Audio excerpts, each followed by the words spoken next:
tell about recite the poem Rain in Summer by H.W. Longfellow.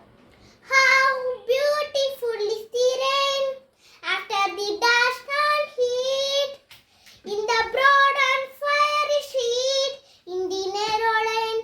How beautiful is the rain, how it clatters along the roofs like the tramp of hooves, how it guesses and struggles out from the throat of the overflowing spout.